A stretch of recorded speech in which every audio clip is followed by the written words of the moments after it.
we come together.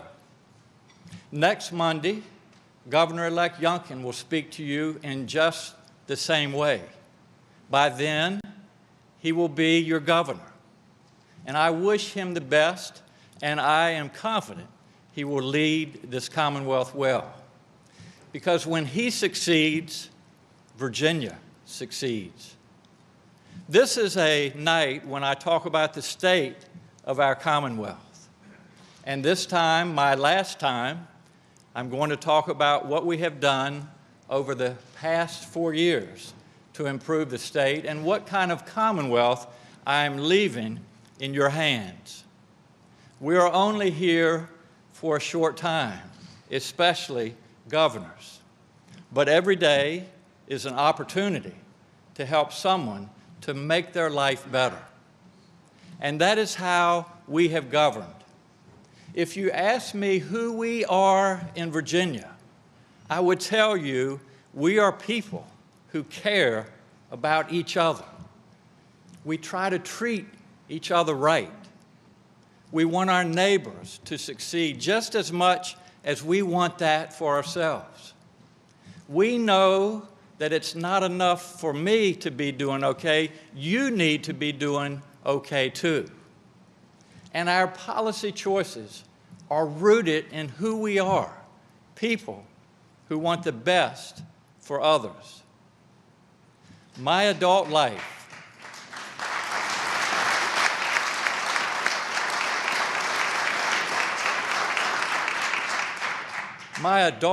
has been about helping people, especially our children. Serving in the Army, working as a medical director of a pediatric hospice, and caring for thousands of children, all of those roles have helped me to help people. The Lieutenant Governor's office, and now the Governor's office is a means to help people at a different level, especially those who need it the most. Help people with fewer resources. And I also saw a chance as the first governor in generations to come from a rural area, to put a great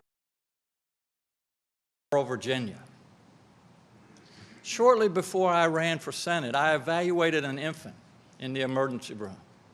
I diagnosed that infant with cerebral palsy, seizures, and cystic fibrosis.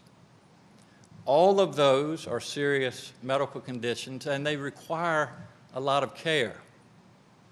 As I walked back to my office, I saw the father on the phone. He was crying and saying he could never afford the medical care that his child would need. That experience convinced me that health care is a right. It's not a privilege.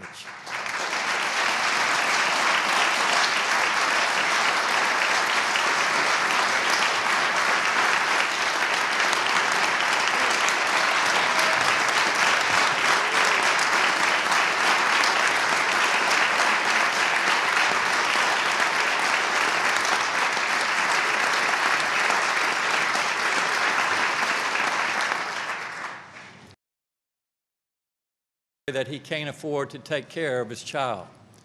I ran for office to help that man and others like him. I also remember as a doctor, a child had picked up a loaded gun in the home, dead at age 3. Have been to too many funerals for because of a firearm, like or a stray bullet on the playground, to help ensure that more families won't have to endure that kind of pain. Virginians choose leaders who will make our Commonwealth work better for them and their families, no matter who they are or where they live. I can confidently say that we have done the Commonwealth better than it was when we have built a state that does a better job of treating people right. It's more welcoming, it is more open, it's more fair, and it's more equitable.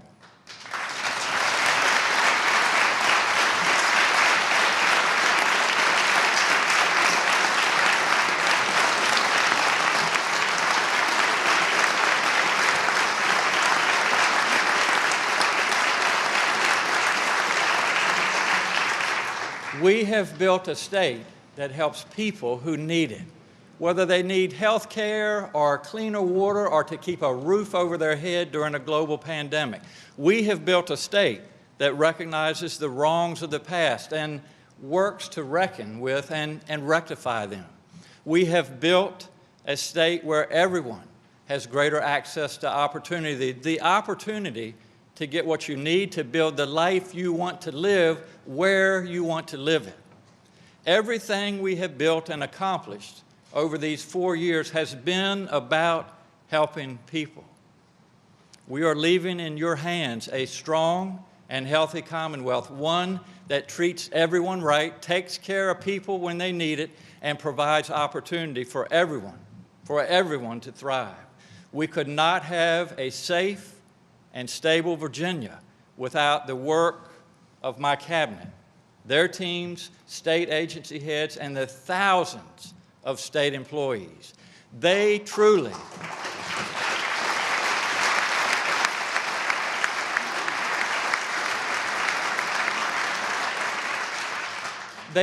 provide the service in public service, from law enforcement to road crews to social workers. I hope you'll join me in a round of applause for our state workforce.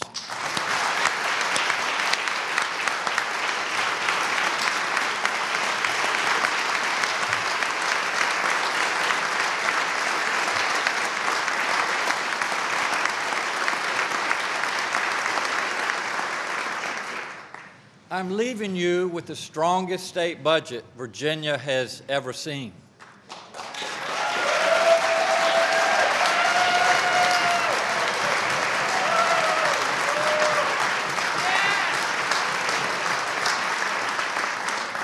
Thanks to our strong economy, we are at a unique moment when we have the funding to catch up on long-delayed investments while also putting money back into the pockets of the hardest working Virginians.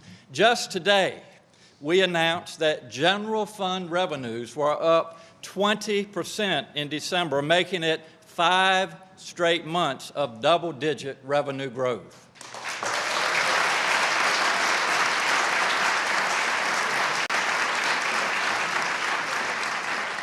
And we need to be clear. This is because we have consistently taken a prudent, cautious approach to budgeting. We have strengthened our balance sheet to keep our finances stable.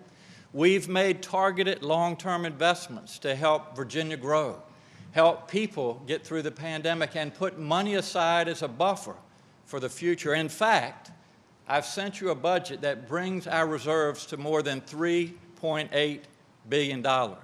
That's 16.8%, more than double the 8% I set as a goal 4 years ago, and more than any previous governor of either party.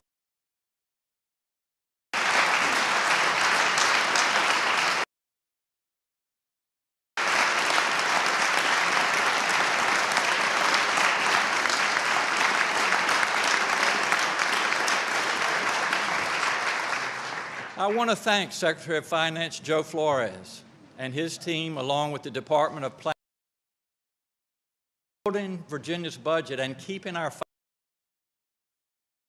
requires people who know state finance. We've been so lucky to have that during this administration. I want to thank also Senator Howe committees for their leadership over the course of some very complicated state budget cycles.